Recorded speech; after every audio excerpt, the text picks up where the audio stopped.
Singer Sonu Nigam ಕನ್ನಡಿಗರ ಬಗ್ಗೆ ನಿಂದನೆ ಮಾಡಿದ್ರು. ಈ ಪ್ರಕರಣಕ್ಕೆ ಸಂಬಂಧಪಟ್ಟ ಹಾಗೆ ಸೋನು ನಿಗಮ್ ವಿಚಾರಣೆಗೆ ಪೊಲೀಸ್ನವರು ಸಿದ್ಧತೆ ಮಾಡಿಕೊಂಡಿದ್ದಾರೆ. ಮುಂಬೈಗೆ ತೆರಳಿ ಪೊಲೀಸ್ನವರಿಂದ ಸೋನು ವಿಚಾರಣೆ ಆಗುತ್ತೆ. ಅವಲಹಳ್ಳಿ ಠಾಣಾ ಸಬ್ ಇನ್ಸ್ಪೆಕ್ಟರ್ ಮುಂಬೈಗೆ ದೌಡಾಯಿಸಿದ್ದಾರೆ. ಸಿಂಗರ್ ಸೋನು ನಿಗಮ್ ಹೇಳಿಕೆಯನ್ನು ದಾಖಲಿಸಲಿಕ್ಕೆ ಸಿದ್ಧತೆ ಮಾಡಿಕೊಳ್ತಾರೆ. ಹಿರಿಯ ಅಧಿಕಾರಿಗಳ ಮಾರ್ಗದರ್ಶನದಲ್ಲಿ ಪ್ರಶ್ನೆ ರೆಡಿಯಾಗಿದೆ. ಇನ್ನು ಸೋನು ಹೇಳಿಕೆಯನ್ನು ದಾಖಲಿಸಿ ನ್ಯಾಯಾಲಯಕ್ಕೆ ಪೊಲೀಸ್ನವರು ಸಲ್ಲಿಕೆಯನ್ನು ಮಾಡ್ತಾರೆ. ಅವರು ಕರ್ನಾಟಕಕ್ಕೆ ಬಂದಂಥ ಸಂದರ್ಭದಲ್ಲಿ ಕನ್ನಡದಲ್ಲಿ ಹಾಡು ಹೇಳಿ ಅಂತ ಕಾರ್ಯಕ್ರಮದ ಆಯೋಜಕರು ಜೊತೆಗೆ ಕಾರ್ಯಕ್ರಮಕ್ಕೆ ಸೇರಿದಂತಹ ಸೋನು ನಿಗಮ್ ಅಭಿಮಾನಿಗಳು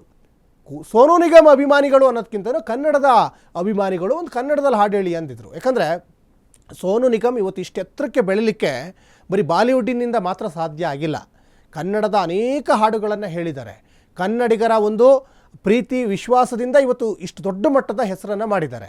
ಕನ್ನಡದ ಋಣವೂ ಸೋನು ನಿಗಮ್ ಮೇಲೆ ಇದೆ. ಹಾಗಾಗಿ ಒಂದು ಕನ್ನಡದಲ್ಲಿ ಹಾಡು ಹೇಳಿ ಅಂದಿದ್ದಕ್ಕೆ ಅವರು ಪಹಲ್ಗಾಮ್ ದಾಳಿಗೆ ಕಂಪೇರ್ ಮಾಡಿದರು ಕನ್ನಡಿಗರನ್ನು.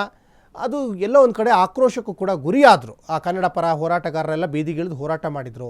ಅದಾದಮೇಲೆ ಅವರಿಗೆ ಯಾವುದೇ ಕನ್ನಡದಲ್ಲಿ ಹಾಡಲಿಕ್ಕೆ ಅವಕಾಶ ಕೊಡಬಾರ್ದು ಅನ್ನುವಂತಹ ಒಂದು ತೀರ್ಮಾನಕ್ಕೂ ಕೂಡ ಇವತ್ತು ವಾಣಿಜ್ಯ ಮಂಡಳಿ ಬಂದಿದೆ.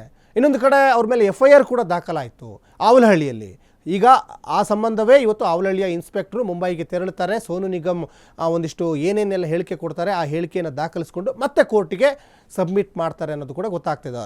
ಅದೆಲ್ಲ ಒಂದಿಷ್ಟು ಇನ್ಸಿಡೆಂಟ್ ಆದಮೇಲೆ ಕ್ಷಮೆ ಕೇಳಿದ್ರು ಕೂಡ ಕನ್ನಡಿಗರ ಮನಸ್ಸಿಗಾಗಿದ್ದಂತಹ ನೋವು, ಆಮೇಲೆ ಕನ್ನಡಕ್ಕೆ ಮಾಡಿದಂಥ ಅಪಮಾನ ಅದು ಯಾವತ್ತೂ ಕೂಡ ಅಳಿಸೋಕ್ಕೆ ಸಾಧ್ಯ ಇಲ್ಲ ಅನ್ನುವಂಥದ್ದು ಎಲ್ರಿಗೂ ಕೂಡ ಚೆನ್ನಾಗಿ ಗೊತ್ತಿರುವಂಥದ್ದು. ಯಾಕಂದರೆ ಇವತ್ತು ಕರ್ನಾಟಕವನ್ನು ನಂಬಿಕೊಂಡು ಸಾಕಷ್ಟು ಜನ ಬದುಕನ್ನು ಕಟ್ಕೊಂಡಿದ್ದಾರೆ. ಕನ್ನಡ ಭಾಷೆಯನ್ನು ನಂಬಿಕೊಂಡು ಅನೇಕ ಜನ ಬದುಕನ್ನು ಕಟ್ಕೊಂಡಿದ್ದಾರೆ. ಅದರಲ್ಲಿ ಸೋನು ನಿಗಮ್ ಕೂಡ ಒಬ್ಬರು. ಯಾಕಂದರೆ ಬರೀ ಬಾಲಿವುಡ್ನಿಂದ ಇಷ್ಟು ಫೇಮಸ್ ಆಗಲಿಕ್ಕೆ ಸಾಧ್ಯ ಇಲ್ವಲ್ಲ.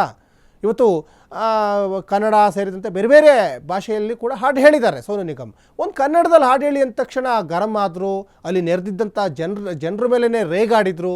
ಪಹಲ್ಗಾಮ್ ದಾಳಿ ಕಂಪೇರ್ ಮಾಡಿದರು. ಒಂಥರ ವಿಚಿತ್ರವಾಗಿ ಕನ್ನಡವನ್ನೇ ಒಂಥರ ಹಾಸ್ಯ ಭರಿತವಾಗಿ ಮಾತಾಡಿದರು. ಎಲ್ಲ ಒಂದು ಕಡೆ ಇದು ಕನ್ನಡಿಗರ ಕೆಂಗಣ್ಣಿಗೆ ಗುರಿಯಾದರು ಸೋನು ನಿಗಮ್.